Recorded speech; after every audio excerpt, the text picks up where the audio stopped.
Welcome back ATV morning with Farah में खुश आमदीद। सो आज हम बात करेंगे एक ऐसे इंपॉर्टेंट इशू के बारे में कि जिसके बारे में हमें आज से 1400 साल पहले भी बता दिया गया था कि दरख्त लगाना सदकाए जारिया है। और जब जंग व जदल जिसमें कि हर चीज़ को नेस्तो नाबूद और तबाह कर दिया जाता था, तो बताया गया कि जब आप किसी इलाके में जाएंगे और वहाँ पे फातिह की हैसियत से दाखिल होंगे तो दरख्त नहीं काटेंगे। इतना यानी अहमियत जो है वो हमें जंगली हयात की भी और उसके साथ साथ दरख्तों की बताई गई। लेकिन हमने आप देखें कि हमारे मुल्क में आप जो वो जिसे कहते हैं फ़िज़ाई तौर पे जब आप देखते हैं कराची की सूरत हाल या मुल्क के दूसरे शहरों की, तो एक दफ़ा परेशानी होती है कि वहाँ पर ग्रीनरी नाम की कोई चीज़ हमें दिखाई नहीं देती और नतीजा फिर वो तमाम असरात हैं जिसको हम आजकल भुगत रहे हैं। आजकल तो एक्सट्रीम टेम्परेचर्स की सूरत में या फिर ये जो बदतरीन मौसमियाती तब्दीलियाँ हैं जिसमें अचानक क्लाउड बस्टिंग होती है और तूफ़ानी बारिशें हो रही हैं या ज़ालाबारी शुरू हो जाती है, सो ये सब चीज़ें यकीनी तौर पर हमारे अपनी गलतियों का एक नतीजा है। आज हम जानेंगे कि क्या किया जा सकता है इस बारे में और क्या किया जा रहा है। मेरे साथ मौजूद है कनीज़ फ़ातिमा, जिन्हें मैं खुश आमदीद कहूँगी। कनीज़ फ़ातिमा जो है ये डिविजनल फॉरेस्ट ऑफिसर हैं। कैसी हैं आप? अल्लाह का शुक्र अल्हम्दुलिल्लाह। मेरा ख्याल था कि फॉरेस्ट ऑफिसर्स जो हैं वो ज़्यादातर मर्द होते हैं और ये जो हैं उसके लिए मेरे जहन में होता था, अब वो शायद मेरी तरह बहुत सारे और लोग भी यही समझते हो कि वो कोई एक किट पहने हुए कोई एक यूनिफॉर्म में लोग होते होंगे जो जंगल में फिरते रहते हैं हर वक्त। सो इज़ दिस ट्रू कि और कितनी ख़वातीन हैं अब फॉरेस्ट ऑफिसर? अब ख़वातीन माशाल्लाह डे बाय डे काफ़ी इसमें इजाफा होता चला जा रहा है, लेकिन जब हमने ज्वाइन किया था तब हम 3 लेडीज़ थी जो फर्स्ट टाइम जिन्होंने डिपार्टमेंट ज्वाइन किया था। अच्छा, ऑलमोस्ट 11 ईयर्स हो गए हमें डिपार्टमेंट में सर्व करते हुए। तो कैसा लगा ये मेल डोमिनेटेड एरिया में एकदम से 3 ख़वातीन का आना और फिर उनका वहाँ पे सर्वाइव करना? अल्हम्दुलिल्लाह बहुत अच्छा एक्सपीरियंस भी रहा और मैं इनकरेज करती हूँ कि ख़वातीन को ऐसे प्रोफेशंस में ज़रूर आना चाहिए।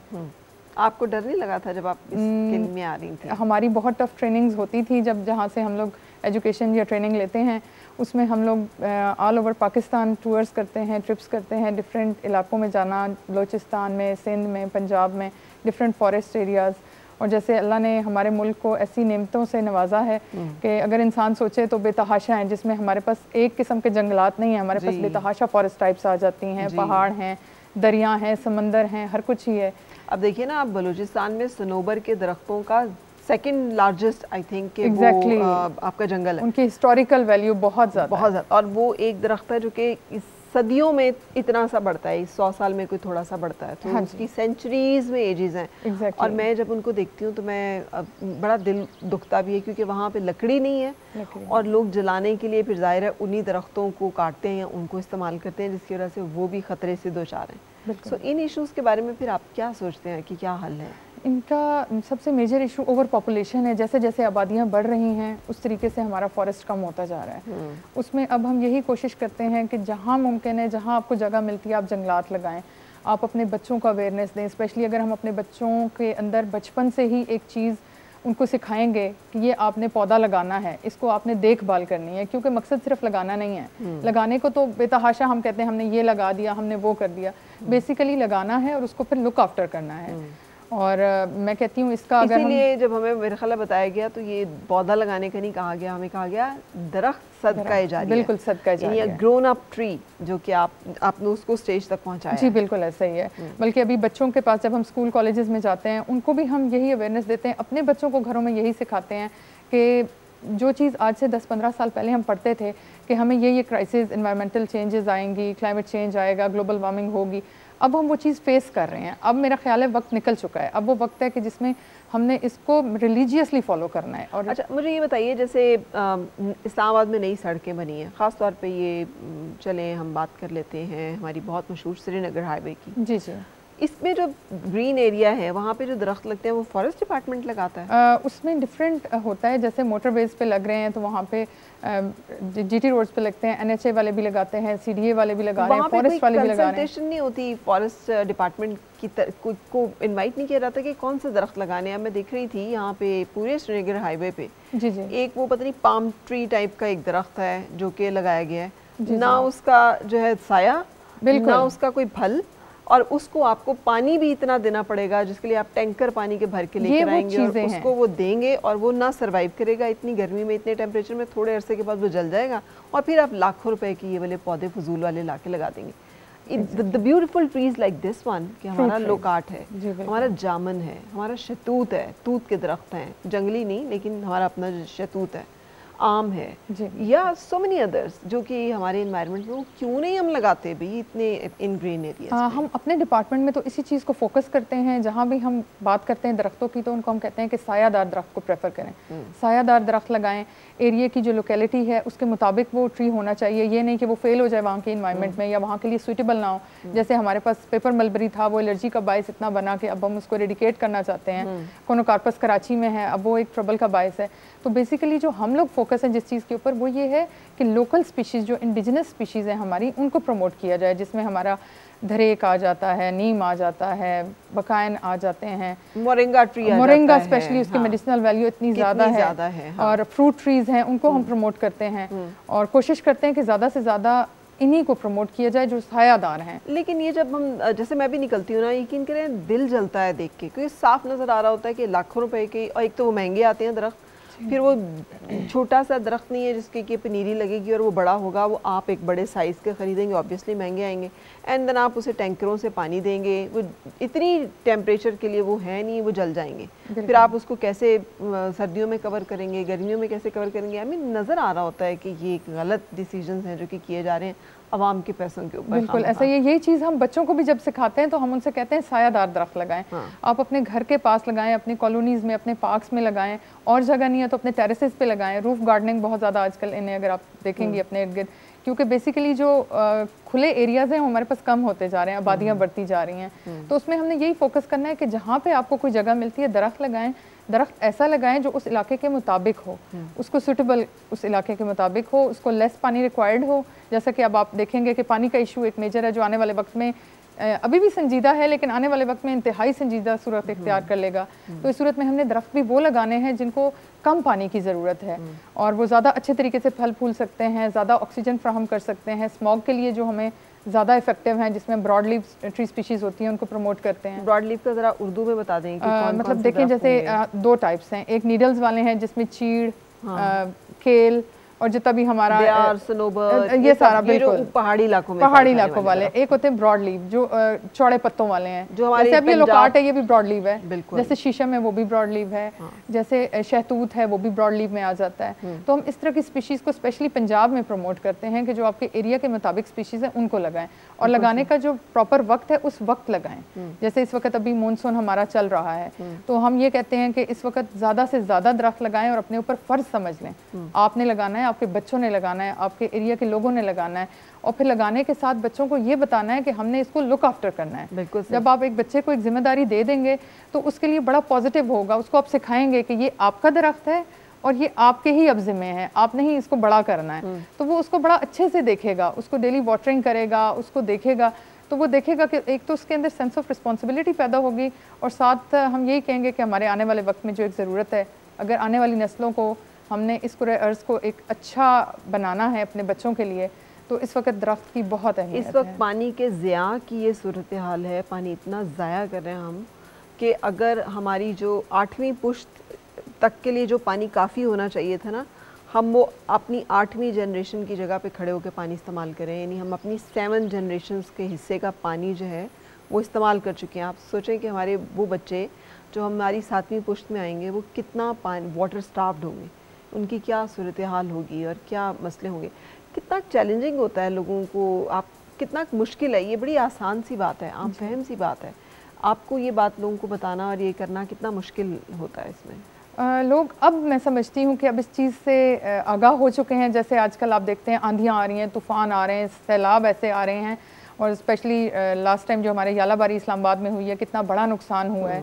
तो उसमें मेरा ख्याल है अब लोगों को काफ़ी हद तक समझ आ गई है। अगर तो वो अपना और अपनी नस्लों का फ़ायदा चाहते हैं तो अब काफ़ी हद तक वो इस चीज़ से वाकिफ़ हो चुके हैं कि अगर जो चीज़ हम उनको बता रहे हैं वो उन्होंने फॉलो करनी है। ठीक है, तो अब मैं ये समझती हूँ कि लोग काफ़ी अवेयर हैं, लेकिन क्या ही अच्छा होता जो आज से 10-15 साल पहले ये चीज़ उनको समझ आ जाती। अभी भी हम ज़्यादा लेट नहीं हैं, अभी भी हम ये कह सकते हैं कि हम बहुत कुछ कर सकते हैं, बट उस सूरत में जब हम इसको इंतहाई संजीदा लेंगे और इसको रिलीजियसली फॉलो करेंगे। बिल्कुल सही। अच्छा, एक जो इल्ज़ाम है ना वो फॉरेस्ट डिपार्टमेंट के ऊपर भी लगता है कि हमारे दरख्तों की शरह, ये तो कोर्ट ने कहा हुआ है ना कि जितनी हमारी दरख्तों की शरह कागज़ों में है उतनी है नहीं जंगलात की शरह ज़मीन के ऊपर।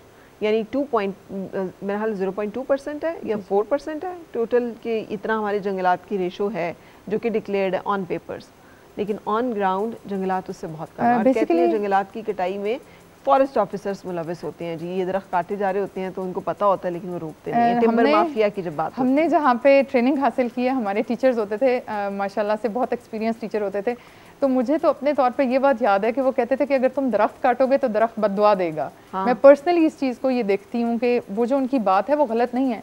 अगर हम एक दरख्त को लिविंग थिंग के तौर पर लेते हैं, जानदार है वो, तो फिर उसकी एक अपनी कहानी है, और अगर कोई ऐसा करता है तो वो ज़्यादती कर रहा है, लेकिन डिपार्टमेंट में मैं नहीं समझती कि ऐसा कुछ होता है। बेसिकली टिम्बर माफिया इतना स्ट्रॉन्ग है कि हम उनके साथ जहाँ तक जा सकते हैं उनको हम सज़ाएं देते हैं, उनको फ़ाइन करते हैं, बेतहाशा रोकथाम के लिए कर रहे होते हैं, लेकिन मैं फिर यही कहूँगी कि एक इदारा अकेले कुछ नहीं कर सकता जब तक कि हमारे सारे लोग उसमें शामिल नहीं हो जाते। जिसमें एक जो बहुत बड़ा इशू है ना कनीज़, वो ये भी है कि जंगलात की मैंने जो देखी है ज़्यादातर अराजी जो है शामलात में है, बिल्कुल ख़ासतौर पर एक खित्ता है पोठवार में, और यहाँ पर जो ज़मीनों का मामलात है उसमें शामलात जो हैं, शामलाट जो होती है वो समझते हैं कि हमारा पोजेशन है, ये हमारा हक है, तो वो वहाँ से जाके बड़े दिलेरी के साथ, बड़ी बेदर्दी के साथ दरख्त काटते हैं। और उनकी शादियाँ कोई हों तो वो कभी भी फ्यूल जाके, लकड़ी जाके मार्केट से नहीं ख़रीदते, वो जाके 4, 5, 6, 8 दरख्त काटते हैं और वो उसको इस्तेमाल करते हैं। सो अदरवाइज़ भी वो दरख्त काटते हैं हर चीज़ के लिए। अभी हम इस चीज़ को ओवरकम कर रहे हैं, शामलात हैं या वेस्ट लैंड है, तो उन एरियाज़ पे आल दो कि हमारी फुल कमांड और ग्रिप नहीं है कि हम कहें कि वो हमारे अंडर आती हैं, लेकिन फिर भी अगर उधर इस तरह का बेजा कोई होता है तो उस चीज़ को भी हम देख रहे हैं कि उस चीज़ को कम से कम किस तरीके से किया जा सकता है और करने की कोशिश भी कर रहे हैं। वहाँ के लोकल कम्युनिटीज़ से, वहाँ के जो किसी का जिरगा सिस्टम है या किसी के गांव के बड़े होते हैं उनके साथ मिल के वहाँ की कम्युनिटीज़ जो होती हैं, तो वो भी इस चीज़ को सॉर्ट आउट कर रहे हैं। आपका ताल्लुक किस इलाके से है खुद के लिए? मैं बेसिकली अटक से बिलोंग करती हूँ। अच्छा, तो जो पंजाब के रहने वाले, पंजाब में चूँकि नहरी निज़ाम जो कि अंग्रेज़ का मुतारिफ़ कराया हुआ एक बड़ा कामयाब निज़ाम जो है, उसमें से एक नहरी निज़ाम भी है, रेलवे का निज़ाम भी उसमें से एक है। और चूँकि ये पंजाब के रहने वाले लोग इससे बहुत अच्छी तरह वाकिफ़ हैं, जो पुराना पंजाब था उसमें जो नहर थी मेन, उसके दोनों साइड्स के ऊपर रोड होती थी जिसके ऊपर आपके यहाँ तांगा जो है या साइकिल जो है वो चल सकता था आसानी, और उसके साइडों पे मुझे आज तक याद है कि इतने इतने पुराने और बड़े टाली के दरख्त होते थे जी बिल्कुल, कि जो हमने देखे हुए हैं। और फिर वो नंबरदार की आगे जुरिस्डिक्शन, एंड देन उसने मिलके महकमा आबपाशी आ गए या महकमा ये जो इसे कहते हैं, ये जो कैनाल्स को लुक आफ्टर करते हैं, या मे बी फॉरेस्ट डिपार्टमेंट भी साथ, वो सब दरख्त कटे। और अब पंजाब में आप चले जाए, किसी एक नहर के ऊपर एक दरख्त नहीं है, वो भी एक बहुत बड़ा टाली का आपका एरिया होता था। आप बिल्कुल ठीक कह रही हैं। अभी हम अगर देखते हैं, आपके इल्म में होगा Changa Manga world's largest man made plantation है हमारी। छांगा मांगा लाहौर से तकरीबन 74 किलोमीटर अवे। इसी तरह हमारे पास चीचा वतनी है, ये वही नहरी की जहाँ हम बात कर रहे हैं। तो अगर आपने कभी विजिट किया हो, आपको इत्तेफाक हुआ, तो वो बड़ा खूबसूरत प्लांटेशन है। और जहाँ तक शीशम का ताल्लुक है, तो शीशम बेसिकली एक बहुत सीरियस डिजीज से गुजर रही है, हम उसको शीशम डायबैक कहते हैं। उसका सोल्यूशन के लिए भी डिपार्टमेंट अपने एंड पे काफ़ी कोशिशें कर रहा है। क्या मसला है? क्योंकि हमें तो नादिया हसन का वो गाना जो है, टाली दे थल्ले बैके, मैं अपने बच्चों को कहती हूँ, इन बेचारों को तो टाली का ही नहीं पता चलना टाली क्या थी। बस उसमें यह है कि अभी भी शीशम मौजूद ज़रूर है, लेकिन हम ये देखते हैं कि वो वैसा नहीं है जैसे हमारे बचपन में था। फ्लरिश नहीं करती, एक टाइम के बाद खुद ही सूख रही है, क्योंकि वो उसको एक डिजीज़ है। उस डिजीज़ को ओवरकम करने के लिए अपनी जगह रिसर्च भी बहुत ज़्यादा हो रही है, कोशिशें भी हो रही हैं, किसी हद तक कंट्रोल है, लेकिन 100% हम ये नहीं कह सकते कि इसके ऊपर हमने कंट्रोल कर लिया। यानी इतना बड़ा ट्रंक है, वो तना शीशम का हमने खुद देखा हुआ है, और वो हमेशा काटा जाता था कि चले जी जहेज किसी का बनना है या कुछ। अब तो जो टाली है वो तो बेचारी इतना पतला सा मिड हाइट का एक छोटा सा पौधा है जो अचानक ही खुद ही सूख जाता है, खत्म हो जाता है। तो ये बीमारियां जो इस तरह की हैं, इनकी वजूहात क्या हैं? जो हमारे इतने पुराने जो पौधे और हैं, इनको भी उन्होंने ख़राब कर दिया। देखिए, इसमें तो मैं यही कहूँगी कि जैसे हमारा फॉरेस्ट डिपार्टमेंट है, वो अपने एंड पे काफ़ी कोशिशें तो कर रहा है इम्प्रूव करने की, लेकिन कुछ नेचुरल ऐसे चैलेंजेस हैं जिनको हम लोग फेस कर रहे हैं, जिसमें भी मैंने आपको जिक्र किया फॉरेस्ट फायर्स का, या हम डायबैक का या डिजीज़ का जिक्र करते हैं। तो ये वो चीज़ें जिससे हम खुद भी जंग लड़ रहे हैं, कोशिश हम कर रहे हैं कम से कम हो, हम इसको ओवरकम कर सकें, लेकिन किसी हद तक हमने इसको कंट्रोल किया, लेकिन हम ये नहीं कह सकते कि हम 100% कामयाब हुए हैं। सही। अच्छा, जंगल की आग का भी बताइए कि ये क्यों लगती है? इसमें भी लोगों का जो एक ईमान होता है ना, फेथ होता है, ये मुकामी लोग लगा देते हैं, या तो कि जी उन्होंने कोई एक आध दो दरख्त काट लिए या काटने होते हैं तो वो बाकियों को लगा देते हैं आग के चले, पता ही ना चले कि हमने कुछ काटे। कुछ लोग कहते हैं टिम्बर माफिया, कुछ लोग कहते हैं फॉरेस्ट की मिली भगत, ज़ाहिर है कि उनकी बगैर नहीं हुआ। सो इसमें वो ह्यूमन गलती को तो मानते ही नहीं ना, वो कहते हैं ये लगी नहीं है आग, लगाई गई है। बीइंग फॉरेस्ट ऑफिसर आप समझती हैं सही नहीं बात? ऐसा बिल्कुल नहीं है, बल्कि हम जब पढ़ते भी थे और अब हम देखते हैं, फिजिकली जाके भी एरियाज विजिट करते हैं, तो उसमें बहुत सारे फैक्टर्स हैं। किसी एक फैक्टर के ऊपर हम 100% नहीं कह सकते कि ये एक फैक्टर है जिसकी वजह से आग लग रही है। उसमें एक होता है नेचुरल फैक्टर, एक है मैन मेड, एक वो है जो आप जिक्र कर रही हैं, एक वो है जैसे अभी मैंने जिक्र किया था ब्रॉड लीफ और पाइन नीडल्स वाले ट्रीज़ का। तो जो नीडल वाले ट्रीज़ होते हैं, जब वो उनकी नीडल्स गिरती हैं, कोन्स वगैरह अगर आपने मरी एरिया विजिट किए होंगे, तो वो नीडल्स गर्मियों में शदीद एक्सट्रीम टेम्परेचर की वजह से बहुत ड्राई होती हैं, बहुत जल्दी वो फायर को कैच कर लेती हैं। वो इतनी ड्राई होती हैं कि वहाँ पे अगर किसी किस्म का भी एक्सट्रीम वेदर चेंज, गर्म मौसम चल रहा है, तो उसको ऑटोमेटिकली आग लग जाती है। वो फिर आग छोटे लेवल से होते होते वो स्प्रेड होती है। दूसरी चीज़ अगर मैन मेड की बात करते हैं, तो अब हमारे सयाह होते हैं, विजिटर्स हैं, वो जा रहे हैं जी जंगल में जा रहे हैं, वो स्मोकिंग करते जा रहे हैं, उन्होंने बिल्कुल इस चीज़ की केयर नहीं की, अनइंटेंशनली उन्होंने वो फेंक दी। अब उससे क्या होगा कि वो एक छोटी सी गलती जो थी एक बहुत बड़ा नुकसान कर जाती है, क्योंकि इसको काबू करने के लिए बहुत सारे चैलेंजेस होते हैं। और इस वक्त तो गवर्नमेंट लेवल पे सीरियस तौर पे बहुत अच्छे से इसके ऊपर जितना भी कर सकती है गवर्नमेंट, वो काफ़ी इनिशिएटिव ले रही है। हम डिफरेंट डिपार्टमेंट्स के साथ मिल के इस चीज़ को ओवरकम करें, जिसमें रेस्क्यू 1112 है, डिस्ट्रिक्ट एडमिनिस्ट्रेशन वगैरह है, डिस्ट्रिक्ट गवर्नमेंट शामिल है, फॉरेस्ट डिपार्टमेंट शामिल है, और पंजाब गवर्नमेंट खुद इसके ऊपर बहुत सीरियस नोटिस ले रही है और बहुत अच्छे इक्विपमेंट उन्होंने हमें प्रोवाइड किए हैं ताकि हम इस चीज़ को ज़्यादा से ज़्यादा बेहतर तरीके से कंट्रोल कर सकें। आप देखें ना, कुछ साल पहले यही चलगोज़े के हमारे बागात को आग लग गई थी जी, और वो हमारे कितने कीमती और इसी तरह नादिर जो एक ज़ख़ीरा था जंगलात का, चलगोज़े के दरख्तों का, वो कितना मुतासर हुआ। So it's a huge loss. लेकिन क्या कभी कुछ पकड़े गए हैं लोग, कभी इस पे किसी को सज़ा मिली है कि ये क्यों हुआ ये मामला, इसकी जिम्मेदारी का तयन हुआ? ये मामला इंक्वायर किए जाते हैं, इस तरीके से छोड़े नहीं जाते हैं। डिपार्टमेंट अपने एंड पे चीज़ों को देखता है, वहाँ के लोकल लोगों से सुनते हैं, पूछते हैं, इंक्वायर करते हैं। तो उसमें अक्सर वही मौसमियाती शदीद गर्मी होती है, उसकी वजह से हो गया। अगर कोई स्याह लगा के चला गया तो उसका भी हमें अता पता नहीं मिलेगा। और अगर कोई अफराद ऐसे हैं जो इंटेंशनली इस चीज़ में इन्वॉल्व हैं, तो यकीनन कम्युनिटी के इल्म में छोटा मोटा ये बात होती है। हम उनके खिलाफ जाके फिर प्रॉपर इंक्वायरी कंडक्ट करते हैं, उनको सजाएं देते हैं, जुर्माने लगाते हैं। और अब तो हमारे जुर्माने काफ़ी हद तक बढ़ चुके हुए हैं, गवर्नमेंट ने इसको बड़ा सीरियसली लिया है। क्या क्या जुर्माने हैं? यानी अगर कोई अभी फिक्स्ड एज सच उसके ऊपर जैसे पहले एक फिक्स्ड अमाउंट होती थी, अब वो डिपेंड करता है कि कौन से एरिया का जंगल है, मींस कौन सी स्पीशीज़ है वहाँ पे, कितना लॉस हुआ है, किस लेवल का लॉस हुआ है, उसके बाद फिर उसको किया जाता है। मतलब एक हम कहेंगे कि गेस करके उसको प्रॉपर लगाया जाता है। लेकिन जैसे मैं बात कर रही थी, अगर हम ये सनोबर के बागात का जिक्र करें जो कि बलूचिस्तान में है और दुनिया का सेकंड लार्जेस्ट आपका जंगल है जी सनोबर के दरख्तों का, तो वो वहाँ के लोगों को तो लकड़ी चाहिए ना, उनके पास तो गैस नहीं है, तो वो कैसे सरवाइव करें? फिर जंगल काटेंगे, फिर आप उन्हें कहेंगे कि फ़ाइन होगा या सारा कुछ, तो वो कैसे सुनेंगे? ये वही चैलेंज है जो सबसे मेजर चैलेंज है। लेकिन इसको हम ये कहते हैं कि सस्टेनेबल बेसिस पे जो है ना, आप लकड़ी यूज़ करें। एक लिमिटेड अमाउंट आप गवर्नमेंट उनको अलाउ कर देती है कि ये इतनी आप अमाउंट यूज़ कर सकते हैं, इससे ज़्यादा आप मत जाएँ ना। तो उस तरीके से उनका भी बेनिफिट हो जाए और हम भी जितना उनको, जैसे बहुत ज़्यादा डेड ड्राई ट्रीज़ होते हैं वो जस्ट खड़े होते हैं, उसमें गवर्नमेंट नीलामी करती है। हमारे अपने पंजाब में सेल डिपोज होते हैं, टिम्बर डिपोज होते हैं, वहाँ पे उनकी नीलामी होती है, बोली लगती है, ऑक्शन के ज़रिए से उनको नीलाम किया जाता है।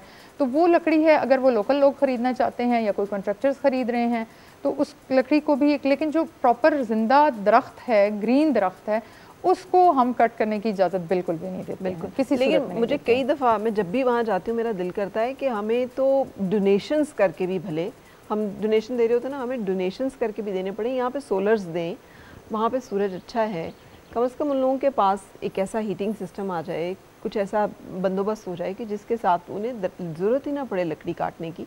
तो मेरा ख़्याल है कि इस तरह से बहुत सारा कुछ किया जाना चाहिए, जो कि आप लोगों के भी बहुत सारे मसाइल को कम कर देगा और हमारे भी, क्योंकि मसाइल तो अब कॉमन ही है ना। बिल्कुल ऐसा ही है और ये मिलजुल के ही हल होते हैं। जैसे अभी आप जो बात कर रही हैं, ये बहुत अच्छी बात कर रही हैं। इसी चीज़ को हम इनकरेज करेंगे कि जी फ़लाँ ने ये एक मशवरा हमें दिया, या हमें इस चीज़ को फर्दर जो है प्रमोट करना चाहिए, इसके ऊपर अमल करना चाहिए, क्योंकि कम हाउसेस होते हैं। और मेरा बड़ा दिल दुखा, मैं वहाँ पे थी तो मैंने देखा कि एक खातून जो है, बूढ़ी सी खातून, और अब वहाँ पे पर्दे का भी बड़ा वो होता है, तो वो सनोबर के बागात में और बच्चे और लोग जो हैं वो कलेक्ट कर रहे थे नीचे पड़ी हुई लकड़ियाँ। तो मैंने उनसे, और सर्दी का यह आलम था कि -6, -8, -12, -20 तो कोई मसला ही नहीं है, तो कितना का आपको मतलब वार्मथ चाहिए, जबकि उनके पास गर्म कपड़े भी इतने नहीं होते। तो मुझे भी बहुत फील हो रहा था कि ये लकड़ी काट रहे हैं या कर रहे हैं, लेकिन मुझे ये भी पता था कि इनके इश्यूज़ हैं। तो आई थिंक कि हमें फिर ये दिस इज़ द टाइम कि हमें इन इश्यूज़ को बड़ा प्रैक्टिकली एड्रेस करना पड़ेगा। इन इश्यूज़ को एड्रेस करेंगे तो हम कुछ इम्प्रूव कर सकते हैं, इंक्रीज़ कर सकते हैं। लेकिन ये जो डोमेस्टिक यूज़ है लकड़ी का, ये बिल्कुल इफेक्ट करता है, लेकिन इतना इफेक्ट नहीं करता जितना टिम्बर माफिया इफेक्ट करता है। रियली तो टिम्बर माफिया हम सबको पता है कि कहाँ से आता है और कहाँ पे जाता है। बिल्कुल ऐसा ही है। तो उन पे हाथ क्यों नहीं डाला जा सकता? तो बहुत सारे छोटे छोटे फैक्टर्स होते हैं, उसमें हमें अपने एंड पे भी कोशिश करनी चाहिए। अब लोकल कम्युनिटीज़ को जैसे हम बहुत ज़्यादा इन्वॉल्व करते हैं, जबकि फॉरेस्ट फायर्स लगती है तो मसाजिद में ऐलान भी होते हैं कि एक तो फौरी वो हमारे सेल नंबर्स प्रॉपर हमारे सेल बन चुके हैं, वहाँ पे वो फ़ौरन कॉल करके बताते हैं कि किस एरिया में जो है ना वो आग लग गई है, फौरी वहाँ पे टीम पहुँचे। मसाजिद में ऐलानात कराए जाते हैं, लोगों को मसाजिद के थ्रू ही एक पैगाम दिया जाता है कि आप अपने जंगलात को बचाएं, ताकि आने वाले वक्त में आपके लिए हमेशा दरख्त हमें कुछ दे रहे हैं, हमसे ले कुछ नहीं रहे हैं। और दूसरी बात सदका जारिया कह दिया हमारे लिए, हम कितनी कोशिश करते हैं कि यार कुछ ऐसा अमल हो जिसकी हम जब इस दुनिया से चले भी जाएं तो हमें उसकी जज़ा मिलती रहे, उसकी नेकियां, उसका सवाब मिलता रहे। ये तो एक ऐसी चीज़ है कि आपको कोई कुआं नहीं खुदवाना पड़ रहा बहुत पैसे लगा के, आपको कोई बहुत बड़े बड़े काम नहीं, एक छोटा सा काम है आसान सा, आप अपने घर के जितने एरिया नज़दीक है वहाँ भी कर लें, लेकिन आपका एक सदका जारिया का बिल्कुल ऐसा ही है। इस चीज़ को अगर आप इजाज़त दें तो हम एक ब्रेक के लिए रुकेंगे और ब्रेक के बाद होगी फिर आपसे मुलाकात।